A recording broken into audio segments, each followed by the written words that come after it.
the human rights came out saying that our people don't exist, that the people that they had were released. And my husband was among the people that were saying that they don't exist or they traveled abroad. This is the passport of my husband, and this is the national ID. I think he's a Ugandan.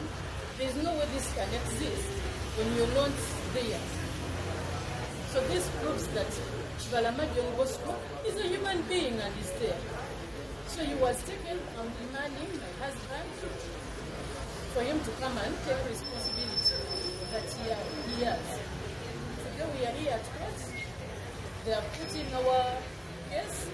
We are waiting for April to hear what they will tell us, and we pray and ask the government, please, at least give us a good report out of this.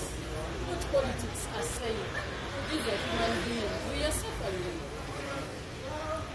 Let's put politics aside and you people give us our.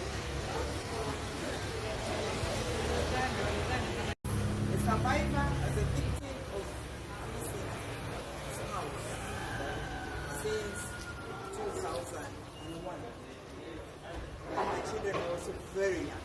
I also speak as the deputy president and also as a practicing lawyer. So I come with so many hats. When I see, and I also speak as Supreme Judge Anne. With all those hats, when I saw, when I met, today gave me a reawakening about what loss. You don't have a closer. We are looking for closures. We are looking for logical closures. Human beings cannot just disappear for 20 plus years, 30 plus years, and it is continuing. We are now creating orphans. We are creating, this must end. Whoever is doing, imagine it is you. We are dealing with human beings. We are dealing with irreplaceable people. We are asking those questions. Can this baby, who was born in the absence of her father, can this girl, the girl who was asking me, this girl, can this person, can these women, please?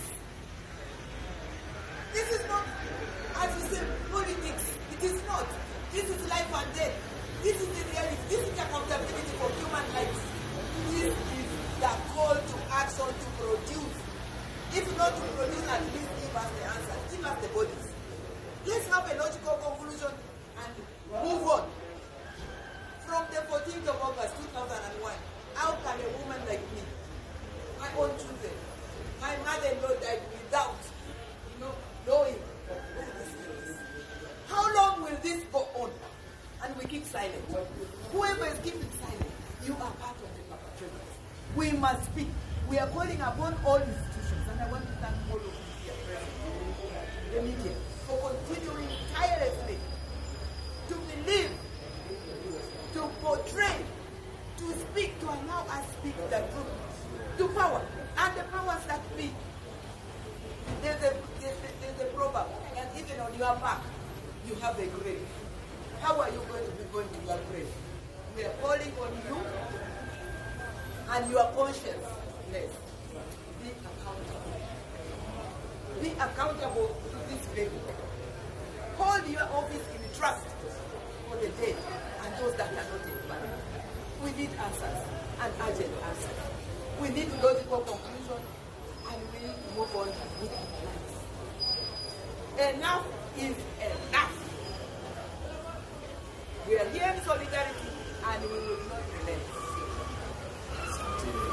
It is regarding people who are missing, who we strongly believe were arrested by state agencies, and their whereabouts are unknown. We visited a suit where we are seeking government to account. We are seeking that court orders government to account for of these people. We know that there has been a lot of disinformation and misinformation from different institutions, including the Uganda Human Rights Commission, including statements right in Parliament, where even the existence of this war is being doubted by some state agencies. So this case is being distributed in the names of all the missing persons and also their relatives. We've included evidence of these people being reported to police about the disappearance of their people. Some of those files have been opened at police, at the different police stations, for over 3 years now.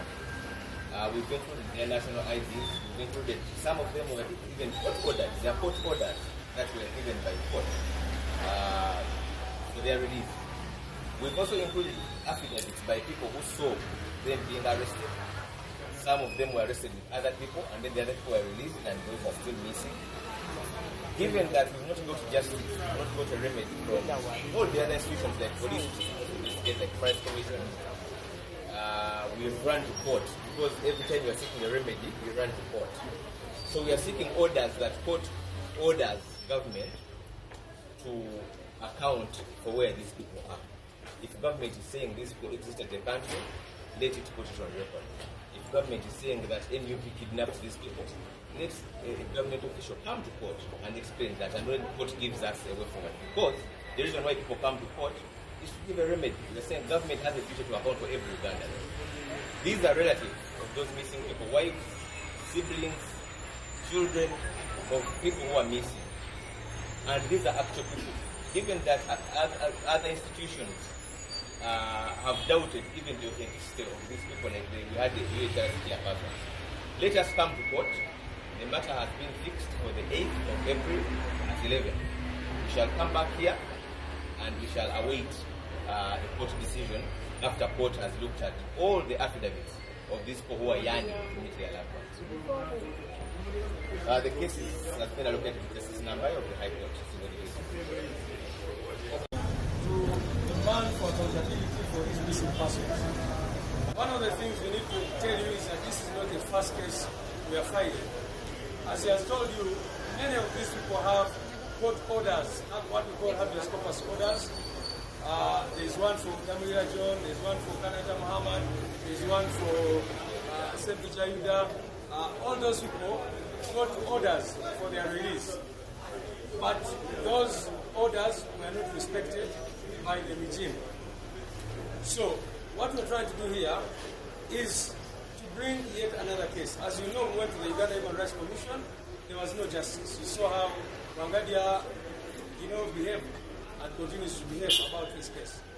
We went to Parliament. You remember that there was a huge debate in Parliament about these missing persons. Whereas the regime admitted that many of these people are in the database, many of these people, of course, have IDs, they have passports and other, government-issued documents. The regime has not acted to tell us where these people went. There have been different reports clearly showing that these people are taken by the regime. For example, as the family of Damira John will tell you, he was taken in broad daylight. When everyone was seeing what was, everyone saw soldiers taking Damira John away. People saw Sempi Jarida being taken away. In the case of Zimula Dennis, for example, and Zimula Dennis Mamduaranani, Ewangolo Shafiq, those people were taken together with others. Then the others were released, but those two kept there. Eventually, there was even a police report indicating that they were at some point held at Kachiri barracks. So the question is, where did these people disappear to? Lukaku Mati, whose wife is here, was taken up from Ugololi, together with others. Others were released. Up to now, we don't know where Lukaku Mati is. So that's why we have come to these courts of law.